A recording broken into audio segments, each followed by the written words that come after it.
live, laugh.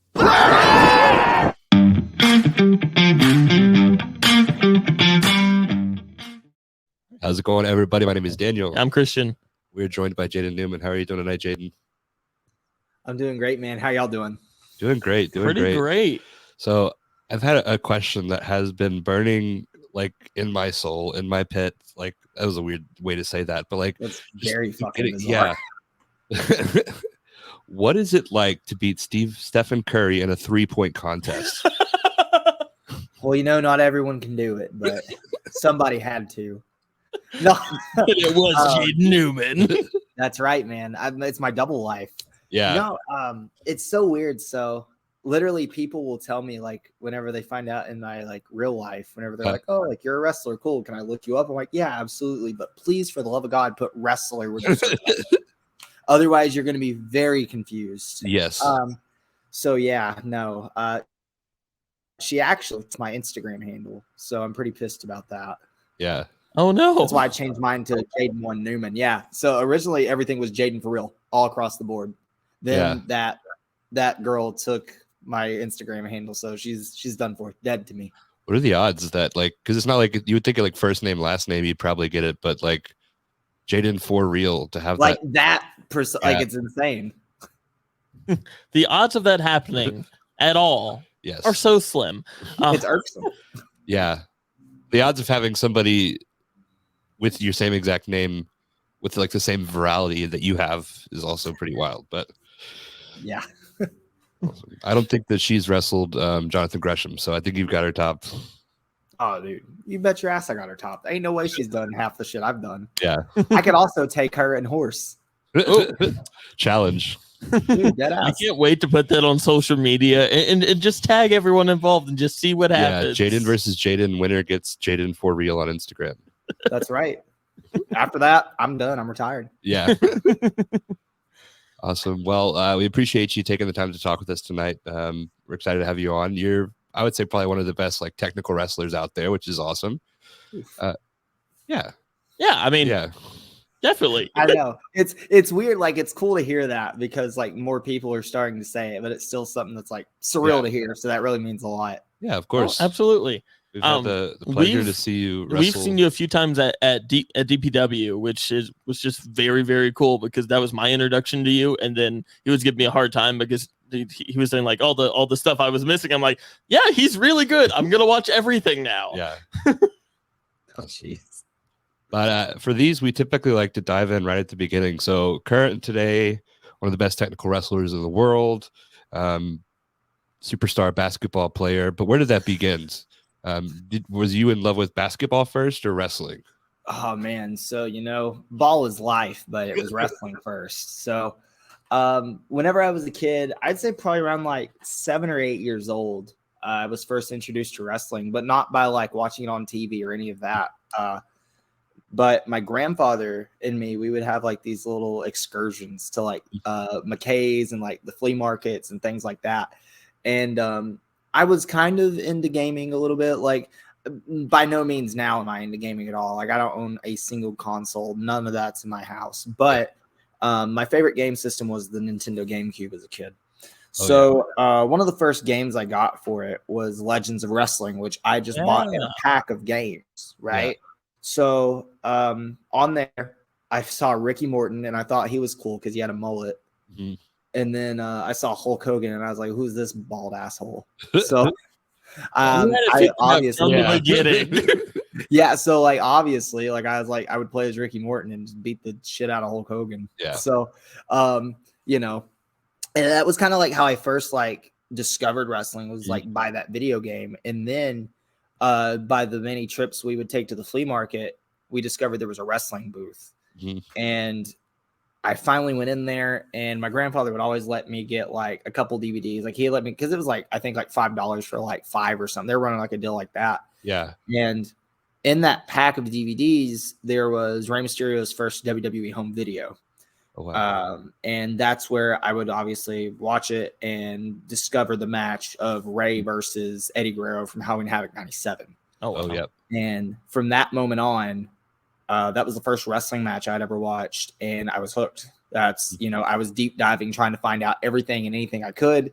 I was hanging out there at the wrestling booth every weekend. I found out about like the dirt sheets there. I found out about all of it. And I just deep dived into it. Awesome. Were you like attracted to like those kind of like cruiserweight guys originally, or like how did? Oh, absolutely. Like, it's funny because I was very much attracted to like the high flying style of professional wrestling. So like Rey Mysterio, Jeff Hardy, even to an extent, I would kind of consider Sean like a high flyer, especially from the era I started watching him, like early 90s Sean. Yeah. Or late 90s Sean or whatnot. Like it was those guys were very much like appealing to me. So it's funny that like a lot of my style now doesn't really mimic it too much, but there's still a little bit of like influence from that in my work today. Yeah. So did you say that you were attracted to like because a lot of people we talk to are like, they'll turn it on and they see like The Rock talking or they see all this stuff, but you come at it from like a strictly in-ring. Is that what kind of hooked you, is like what was going on in the ring? Yeah, because it was superheroes come to life, you know? Obviously like the first like real big personality that attracted me and sucked me into like the character aspect of things, aside from like a look, was The Rock. Like The Rock's one of my all-time favorite professional wrestlers because that dude was just, you couldn't take your eyes off of anything he did. Like his promos are like obviously like so memorable. Like we literally can't like walk down, like we could walk down the street and be like, if you smell, and then someone finish the sentence with The Rock is cooking, or they're gonna look at you and be like, who's like Dwayne Johnson was a wrestler, you know what I mean? Like that's the era we live in now. But that I was attracted to those types of personalities after like watching more and finding guys like him. Yeah. Do you have a favorite Rock movie? And why is it The Tooth Fairy? Game Plan was a baller movie. No, man, honestly, for me, my favorite Rock film of all time, God, it's probably, this is gonna be a weird one, Race to Witch Mountain. Oh yeah. I remember that. I like that movie a lot. Like I remember being a kid and watching it in theaters, like, yo, The Rock goes hard in this. I would never have guessed that, but nobody would. Yeah. We'll have to watch it and see if it holds up. Until you brought it up, I forgot it existed, and that just flooded memories back. I like remembered the trailer like from youth. Yeah, like because as a kid, you're looking at it, you're like, damn, this is like a Michael Bay film or something. Like it's crazy looking. But no, I'm gonna have to rewatch it again soon. But it's definitely like one that really stuck out to me as like his top performances. So yeah, that's awesome. Yeah, I went like at a summer where I was like, I'm just gonna watch everything The Rock's ever done, and I regretted it because there's some really good stuff. There's some really bad stuff, but I think like Walking Tall is a good one, and then The Rundown, where they're like, yeah, he does some good stuff, he does some bad stuff, but yeah, The Rock definitely I think is responsible for a lot of people getting into wrestling. Awesome. So you're really into wrestling. You're at the thing every weekend. At what point did you decide that it was or did you realize it was an option, that it was something that you could actually do? I mean, really, it was something that from the moment I discovered it, knew I wanted to do, but obviously I was too young to do it.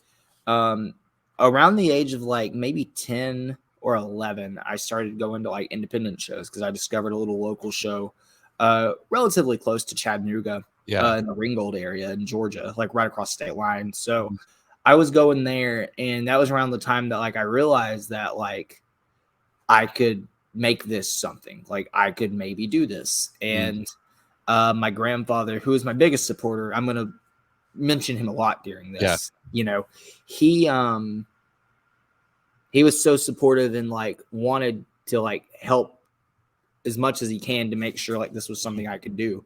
So like, you know, we started asking around at the show like how I could train to be a wrestler. And obviously I was super young. So they were like, listen, like we normally don't do this, but if you turn 14 and you're serious about it, you know, once you turn 14, you can train with us. So I had like a little bit of downtime in between that to where I was just kind of waiting. And I figured they probably thought I would fizzle out and just be like, oh, like it's just like a phase, you know, whatnot. But no, it wasn't. You know, I went and did things to work on like better coordination and balance for me because I'm a naturally clumsy fucking kid. Yeah.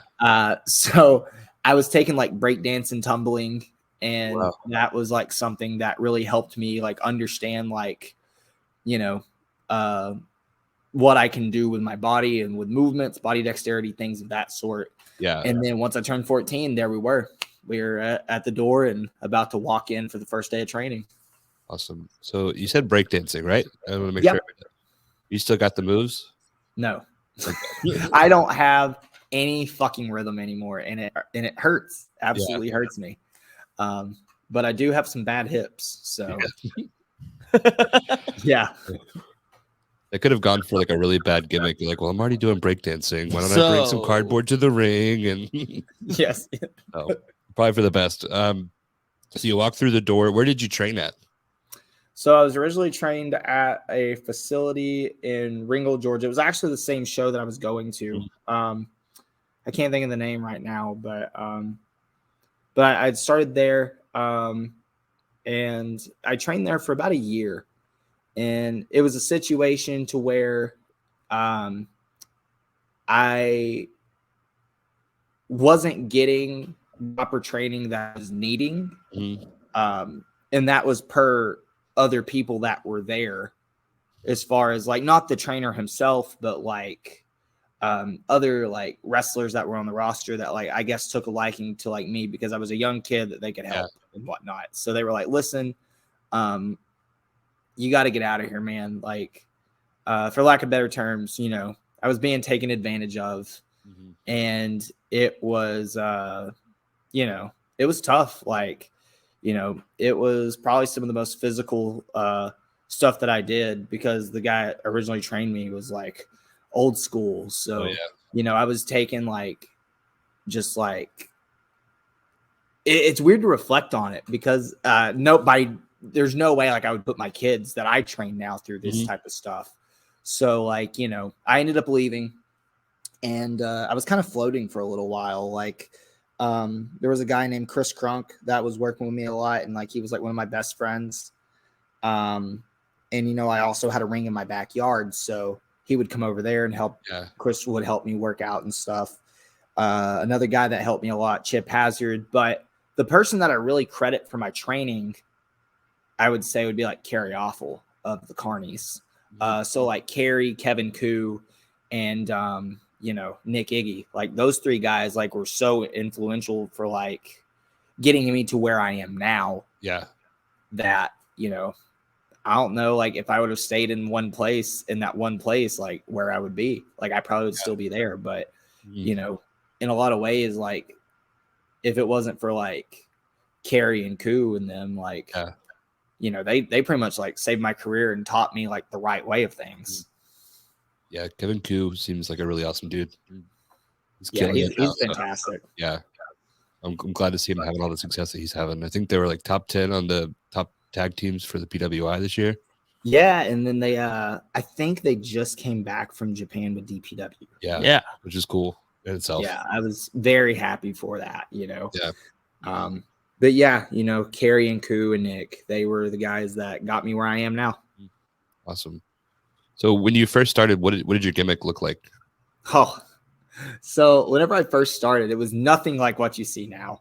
Obviously, this smug mug and ugly beard wasn't there. I was the party starter, Jaden Newman, and you know, because a 15-year-old kid knows so much about partying. Well, maybe nowadays, but like, you know, back then, like I was wearing like everything was color coordinated. So like I had like these red, like you ever seen like those rave like leg warmers, like the fluffy ones, right? Oh yeah. I was wearing those. I had like a matching pair of like trunks, and like I would wear like a polo out to the ring. I would come out to like Sexy and I Know It mixed with Dom style. Yeah. It was so bad.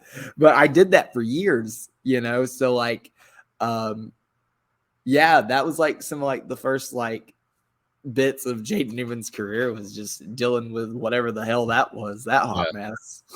Did that get over?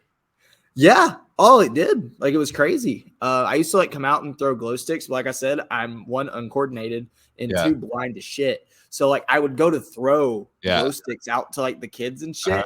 and it would either like pop them in the face or it would hit the No. ceiling and never make it to them. So I was like, maybe we should stop with the glow sticks. But no, like yeah, like it was so crazy how like you know, I guess over it got with like, you know, kids and stuff, but probably because like they're like, oh, like this guy is like young like us, so they were gonna cheer it because it's like someone that's like relatable to them. But yeah, no, like it was crazy how like much people liked it.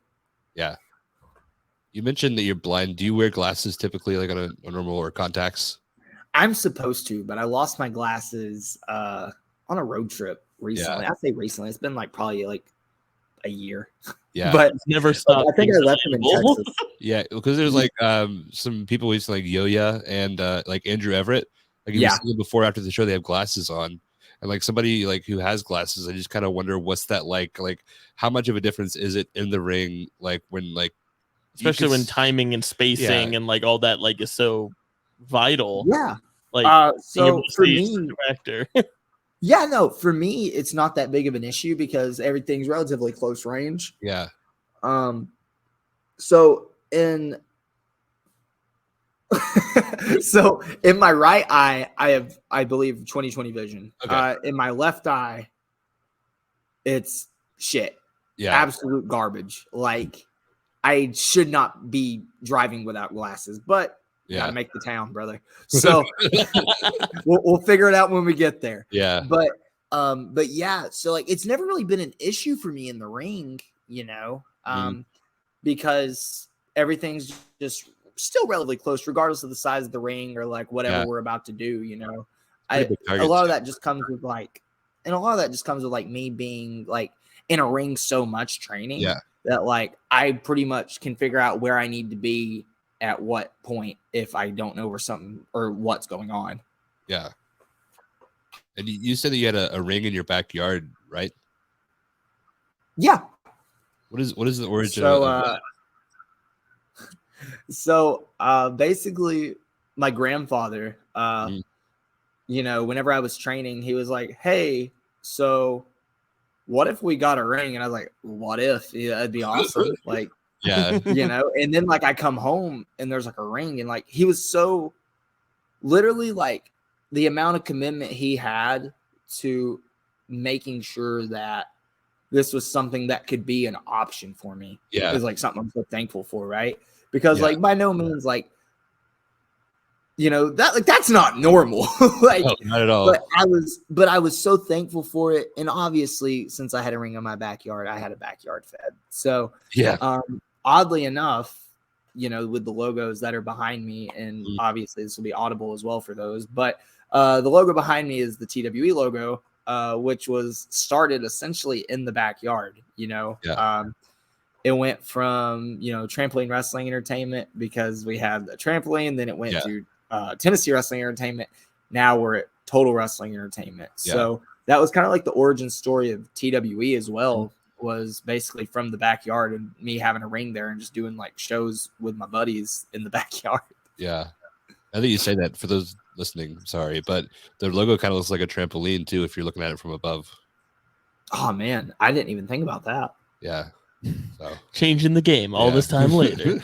That's right, man. Now we got to get a real trampoline in here too. That's awesome. So TWE, I think a lot of people, if you've never heard of it, you'll know like uncharted territory. This past season, you got the big TWE on the wall there. That's where it was hosted. So it's this great fed that you, or not fed, I don't know why I said that, but it's this great promotion that you have and that you run. Talk us through the beginnings of that. And you're very young. You're very old in the business, but you're very young as far as age goes. So what's it like to be at 24, training people, having your own promotion, and how did that start? Man, so basically how it started was another classic Bud scenario where my grandfather was like, hey, I want you to see something. And I was like, okay, cool. So like we took a drive, and he took me to this like building that was like essentially like an old bilo. And I was like, okay, this is cool. I was like, because my grandfather's an electrician. So I was like, maybe he's showing me like a job that he's working on. Right. Yeah. So then we go in and I realized the ring's in there. And I was like, what is this? And he's like, this is where we're going to run TWE. And I was like, what? And basically the genesis of like TWE for him, because my grandfather started it, was so that people like me and other young wrestlers in the area that he felt weren't getting the right opportunities to like get reps and things of that sort could grow. So, you know, TWE would then first run shows starting on August 3rd of 2013. That was the day that we first started as a company. And the same day that the company started was the same day that I made my debut. So, yeah, it was crazy. And, you know, through that time, obviously, like I was too young. Like, not only was I like having to learn how to wrestle still, like we're always learning and growing, but like I was also learning the business of things. And, you know, my grandfather and we like, regardless of like, you know, the normal training that like I did do, like, you know, it was still somewhat of like an irregular start to a career in the business. So I was shit on a lot for it. And a lot of people didn't like my grandfather for it either, because they thought that he pretty much backdoored me in the business, which he didn't. You know, like I paid my dues just like everyone else. I went through the training. I took my bumps. I took my bruises. But to all the outsiders, it was, oh, granddaddy bought grandson a wrestling show so he could be a superstar, because nobody knew who I was. And I caught a lot of flack for that for years. But, you know, this was home base for me, and I did what I could with it. You know, like there's a lot of people that talk shit that, you know, you're going to sit there and tell me that if you were in a situation like that, like, you would say no. Like, I was thankful for it. And like, instead of making it like a thing where like, oh, it's all about me, like, even whenever I was first starting, like I wanted to help people. And I was so thankful that we had a safe space like here to do that, you know, because my grandfather will openly admit, even to this day, I know nothing about like the business of wrestling, but I understand business. And that's why he would always make sure that we had, and granted, we've had some duds come through here that thought they had the right idea for what this place was supposed to be. But, you know, over the years, like we've really learned a lot about how to run this business. And, you know, I'm just thankful for it, because regardless of whatever happens in the future, you know, TWE is always going to be a big part of me. So I'm just so thankful that now I'm in a position at 24 to be doing the things I'm doing here, by, you know, pretty much running the whole operation and running training. Like, you know, it's stuff that someone my age shouldn't be doing, but I'm blessed to say that I've earned the right to do.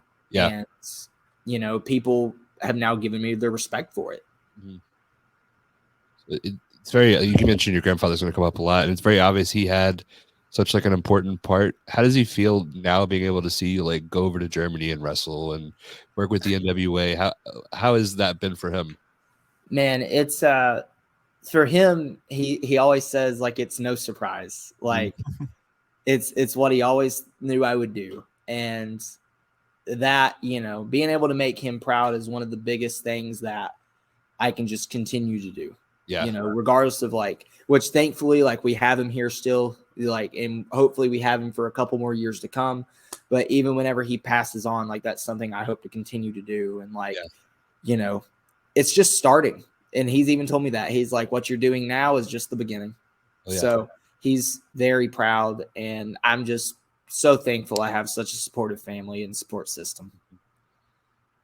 What was it like wrestling in Germany as far as like the crowd, and is it different than wrestling here, and what was that like? Yeah, no, it's in some ways it's very similar, but in a lot of ways it's not. They're more observant, I feel, as opposed to audiences here. Like audiences here, obviously, I feel like they enjoy more of like what I like to call like a firework display, right?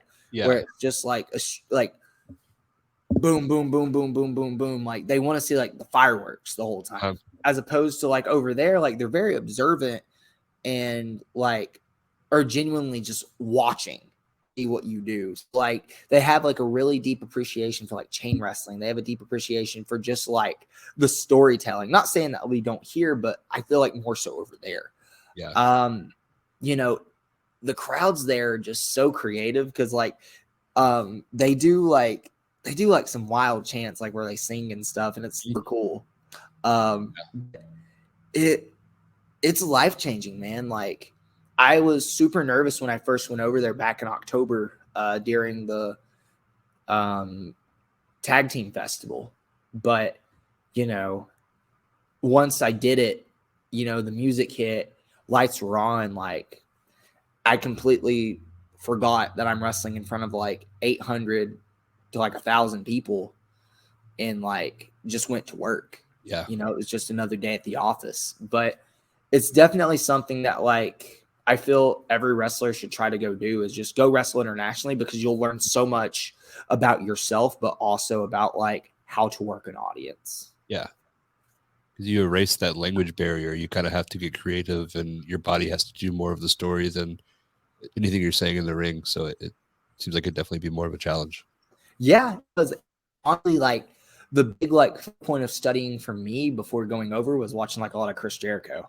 Mm-hmm. Like I think Chris Jericho, especially like his most recent run that he had with New Japan, like because I really enjoyed that work a lot. Like I think he, you know, resurged his career again. Like he's the king of that. And by the way, Jericho's another one of my favorite wrestlers, like legit, probably top 5. Yeah. So like I watched a lot of like his work, you know, in Japan, whether it was like Love and War, New Japan, any of that, like because he had a way of like doing things that like would get the audience to react.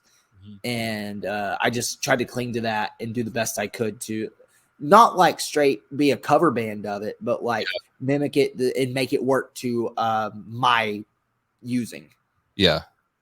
Nothing is we had Kevin Kelly on last week, and he was talking about like steal shit, like make it your own, but like take it. Like it's not doing anybody else good if they're not doing it. So just take it. And I feel like wrestling is like wrestling, like music, like take something, repurpose it, repackage it, and make it your own.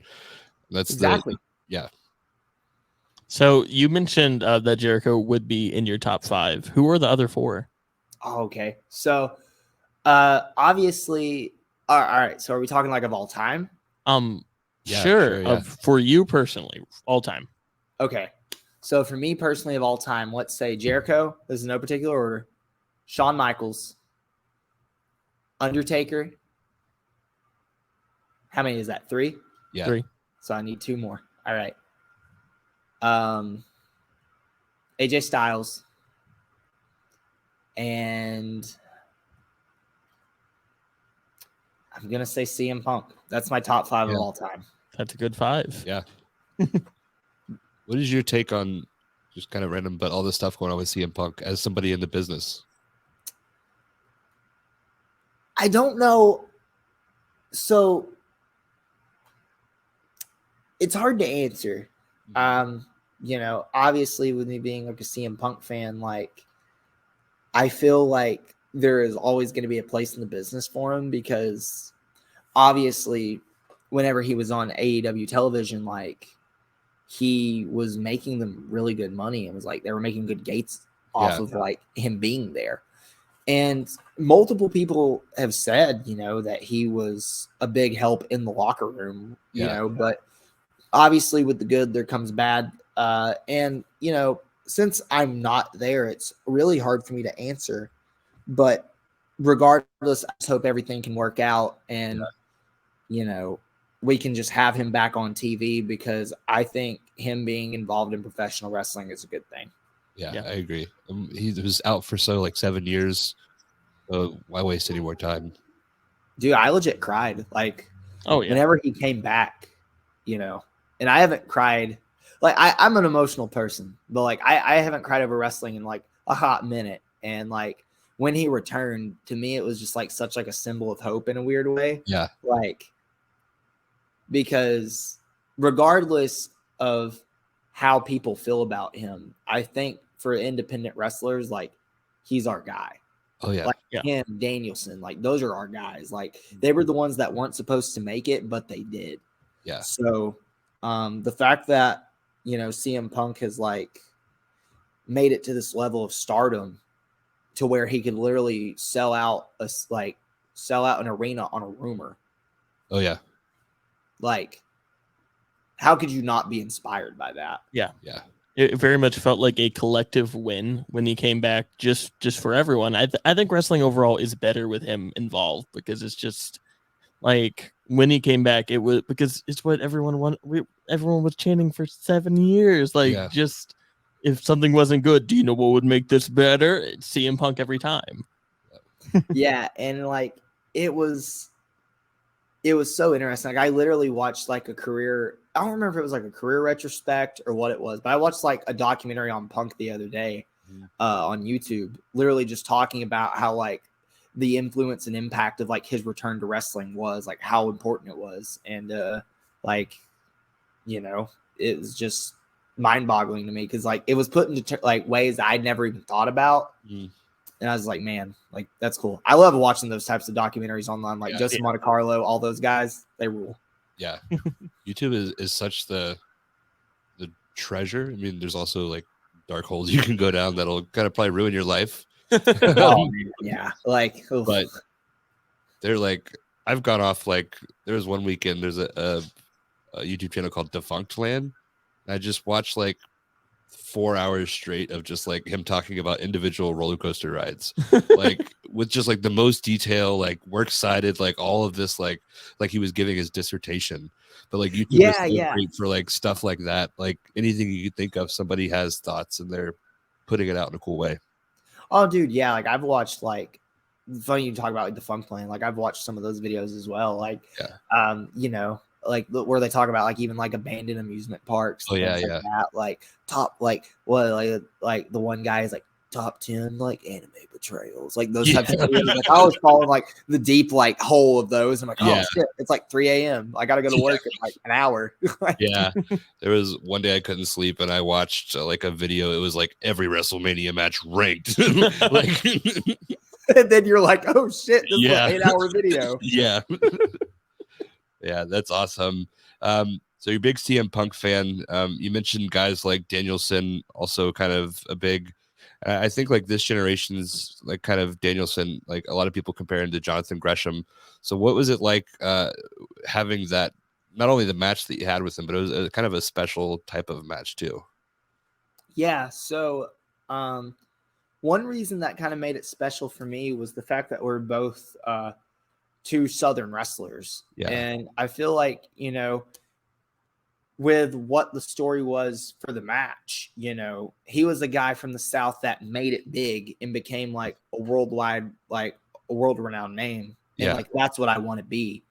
So getting to actually work with him, since, you know, he is one of my favorite wrestlers too, like was such like an insane concept for me, because wrestling him really made me step up my game, and it made me realize that being a technical wrestler was something that I legit wanted to be. Like that's the style that I want to do.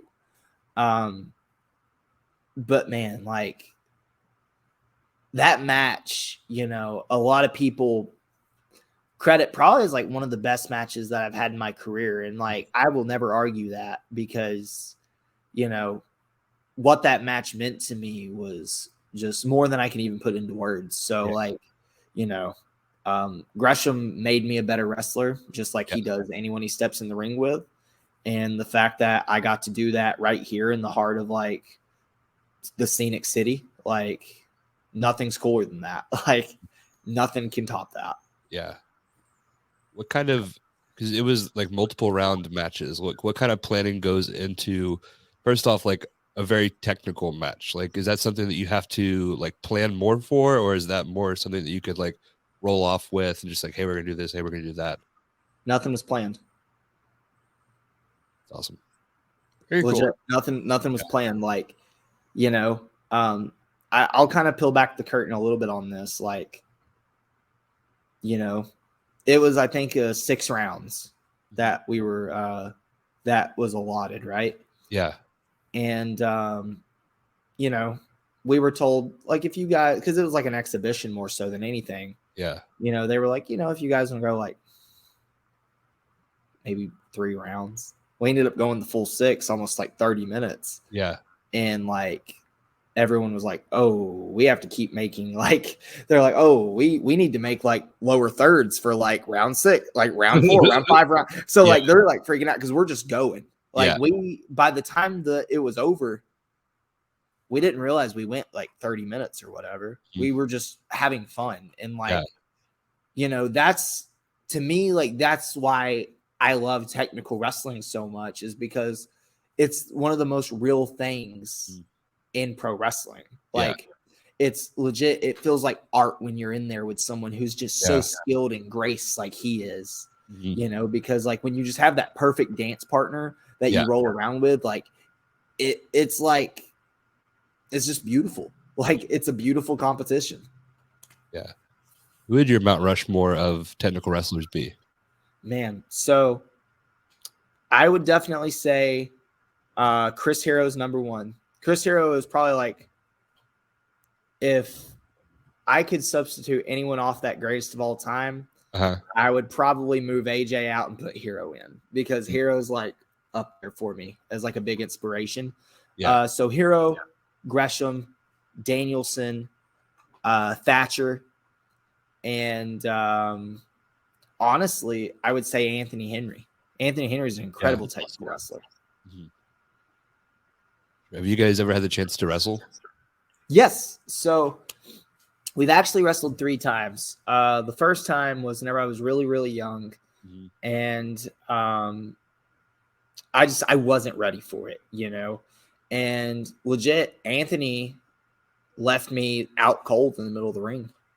Because like I was just it was something I wasn't ready for, because whenever you're in there with Anthony, it's intense. Oh, I bet. And for years I was upset about it, but then like we finally had the chance to wrestle each other again, like whenever I had finally grown up. And we wrestled at Southern Underground Pro during the Collective in 2020. So it was like right before Anthony went to WWE. And in that match we kind of just let it all out there, and like we let it go. And I had the point to prove to him that like I'm not that same kid. So I was wrestling in that match with kind of like a chip on my shoulder to prove to him that like I belonged, because that's all I feel like the career of Jaden Newman is like proving to people that like he belongs amongst the ranks of greats, right? And like, to get through Anthony was like a big deal to me, and it still is. I've never once beaten Anthony Henry. But yeah, so we had the match there. And then our final match we had was in PWX. It was like, I think literally the show after he wrestled Suzuki. Oh, wow, yeah. Like, that was like a very like hard spot to come in and like take after, he's got such momentum. He's come back to the independents. He just wrestled Suzuki.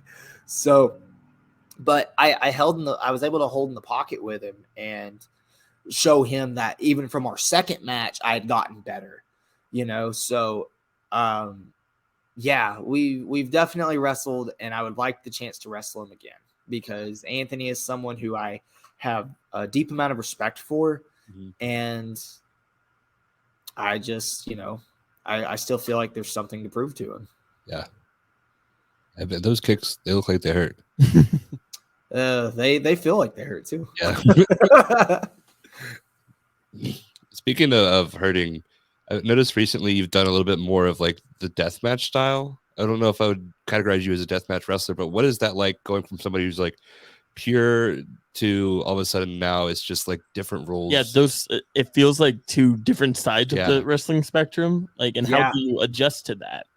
Man, so I think deathmatch wrestling is beautiful, just as pure wrestling is, right? Because there's such an art form to doing it that not many people know how to do right. But whenever you see a good death match, it's a good death match.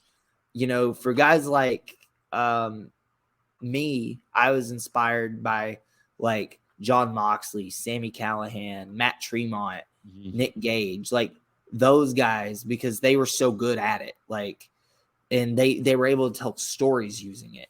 So, you know, for me to finally like get to step into that world, like really meant a lot, especially whenever I had my first one against Tank at ICW No Holds Barred. Yeah. In the pit fighter. So, no, it's definitely a gear shift because, you know, I try to implement things from what I would do in a ring regardless, but there's something like animalistic that comes out in you whenever you're like in a setting like that. You know, like you really feel like that you are like you're fighting for survival. So there's a different type of adrenaline that kicks in that you don't have in a regular match. And that's how I felt every single time I've gotten in. So the first match I had doing Deathmatch was only supposed to be like a one and done. And then it just kind of kept happening. And I was like, well, here we are, you know.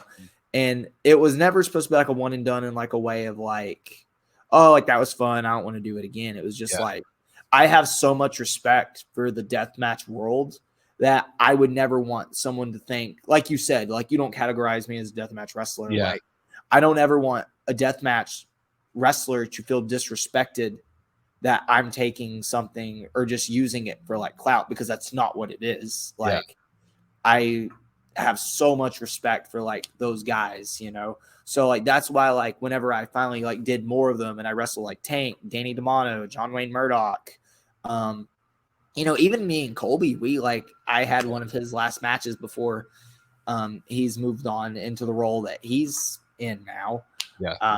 You know, like I just wanted to like make sure I earned the respect of the guys that like are masters of the craft. So, you know, it really meant a lot to make sure that they knew like this wasn't something that I was just doing for attention. Like, that's awesome. When you go back to your first one you said with Tank, how do you prepare with that? Are you talking to people like, hey, like, because it's like you said, it's totally different. It's more painful. Like you're probably gonna bleed. Like, how do you prep yourself for that? You just do it, you know. A thing that I always tell my kids whenever it pertains to like training and like life and wrestling in general is just trust the process, right? So like I never know where I'm gonna go. I never know what's gonna happen. But I do know that regardless, we're gonna get where we need to get. Even if it means we're gonna go through some weird shit.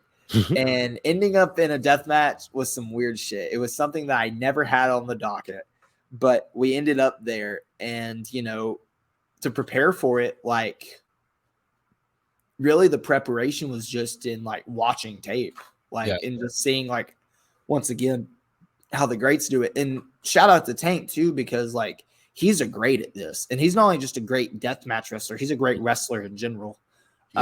If y'all haven't seen any of like his run he's on right now, like it's really some incredible stuff. But you know, to prepare for that, like I was just going and watching like all his most recent death matches and like the different fights he's had. Like that's how you prepare. It's relatively similar to like a regular wrestling match, but obviously the punishment threshold is just a little bit different. Was there caution going into it? Like you get the book and they're like, hey, we're thinking this, and they're like, I've never done that. Like is there any of that, or is it just like, okay, let's go?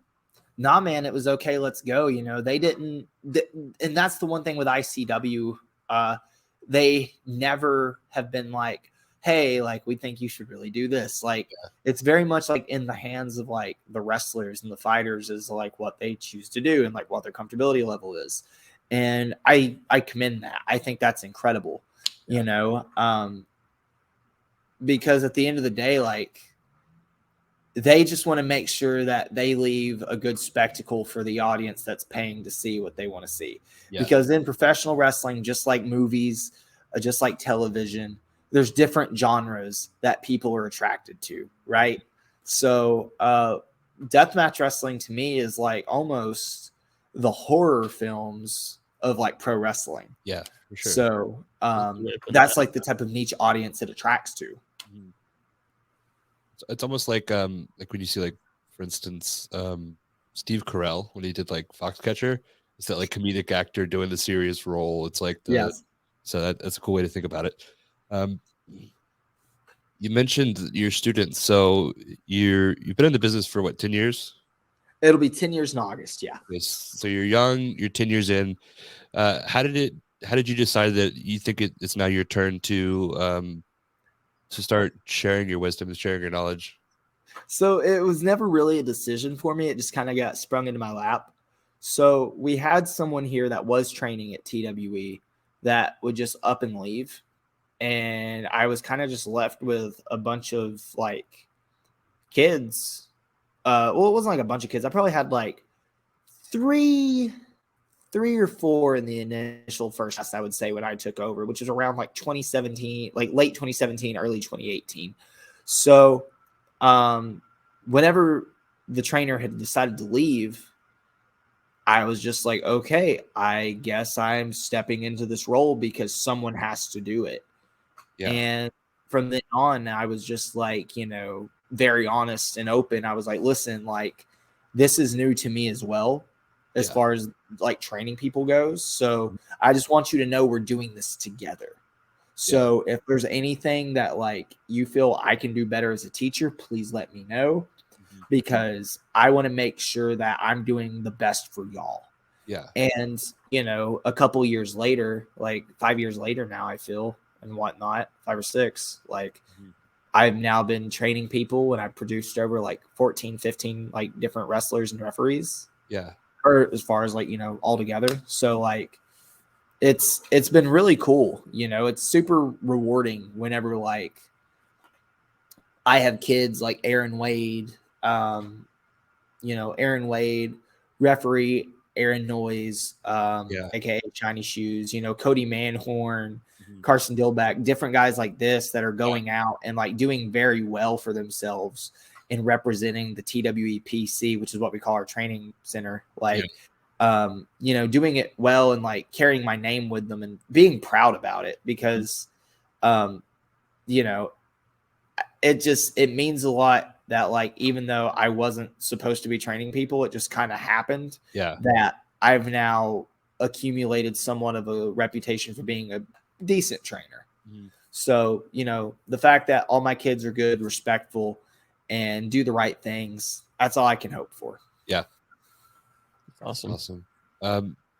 So you mentioned a few of your guys that you've produced, and you've mentioned a few of the guys you've had the chance to wrestle.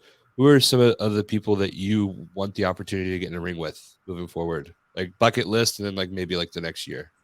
Oh my gosh. So as far as like people that I would like to wrestle, Mike Bailey would be at the top of the list because I would really love the challenge.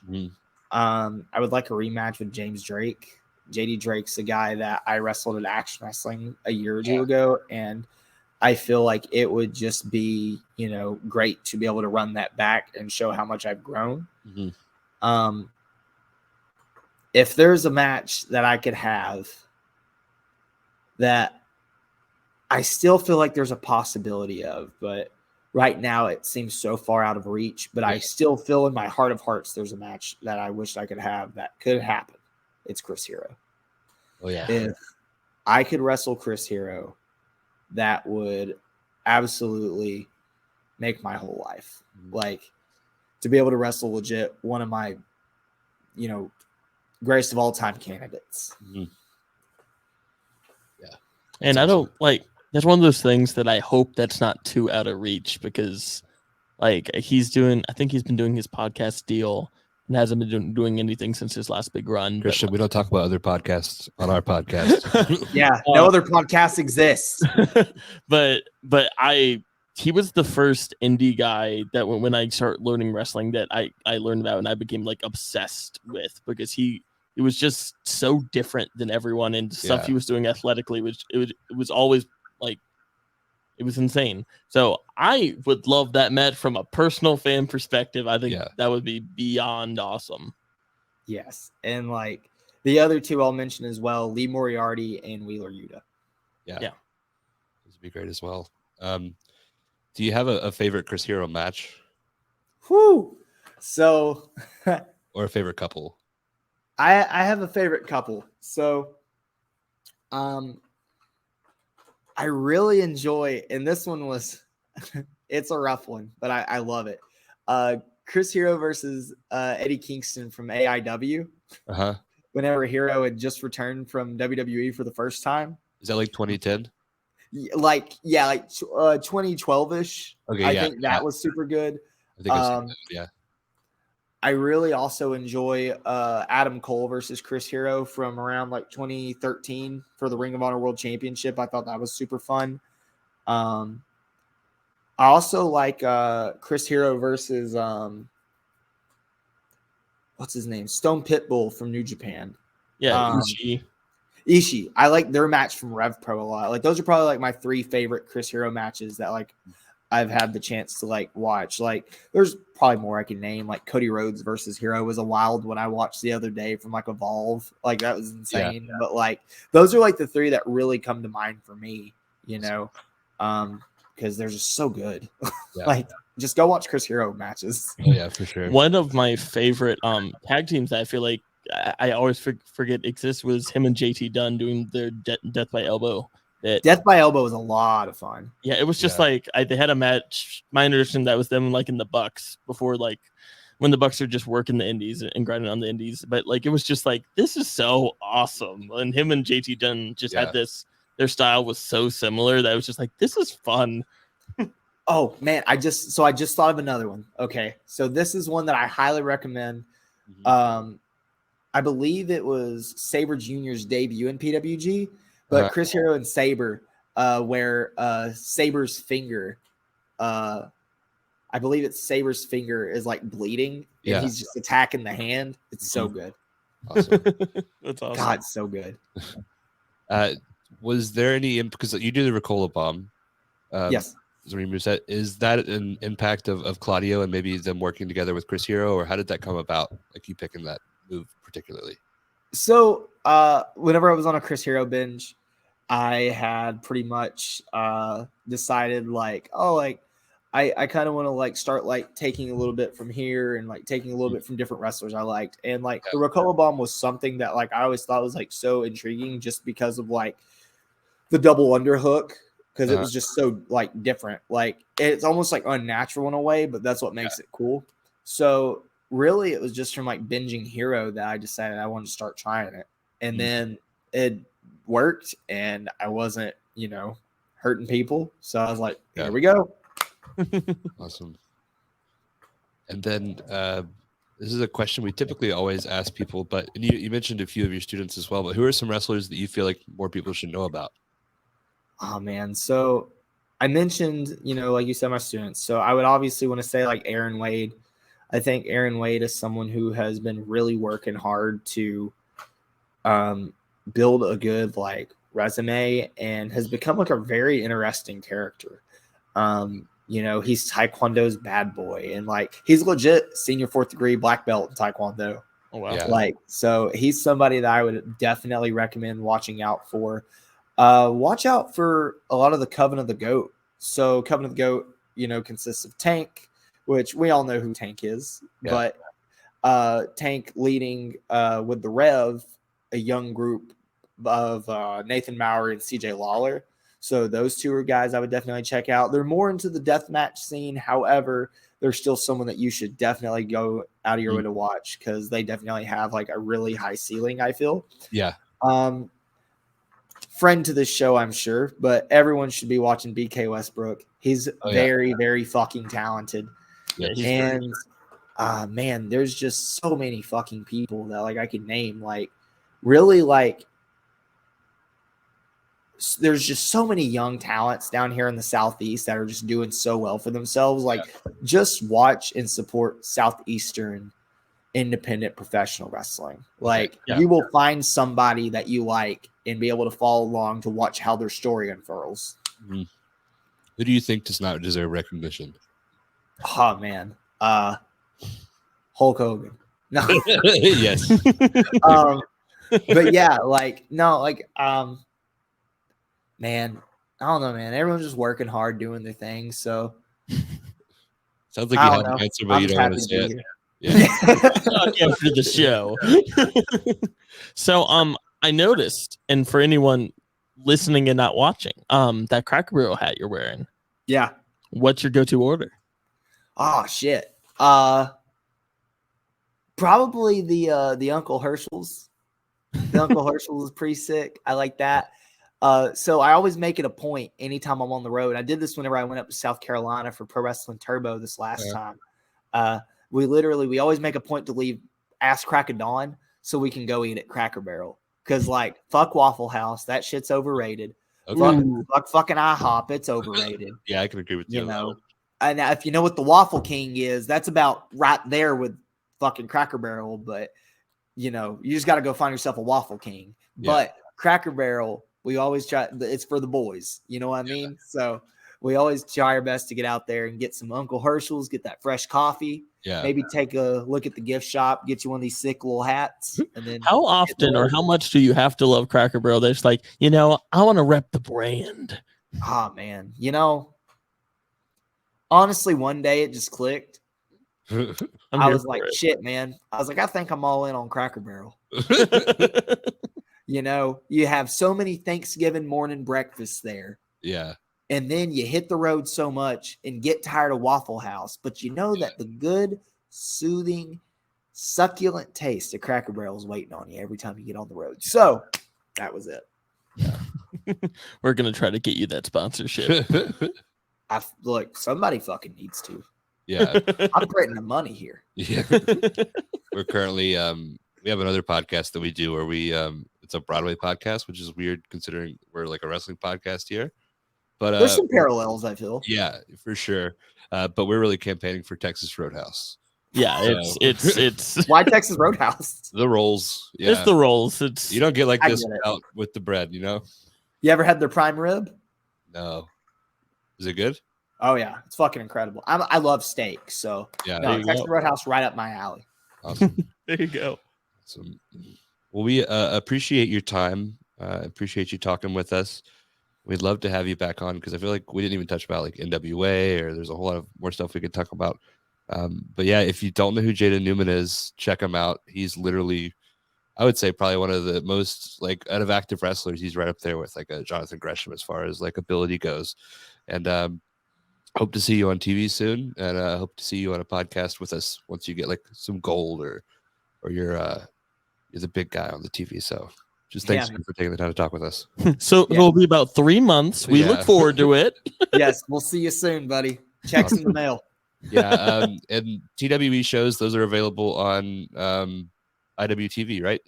Yes, you can watch TW Chattanooga on IWTV. We actually, by the time this drops, just dropped our most recent episode of the Red Bank Roulette, which is like our mystery show. So that's a super fun one to watch. It's one of our favorite shows of the year. So definitely give TWE a try. Awesome. That's great. All right. We appreciate you. And thank you so much for your time, man. Yeah, Cracker Barrel, if you're listening, give this man a deal. I know that you got record deals. You're signing artists. Get him a contract for wrestling. I'll put you on my knee pad. Awesome, man. Well, you have a good night. You too, man. Thank you so much. No problem. All right.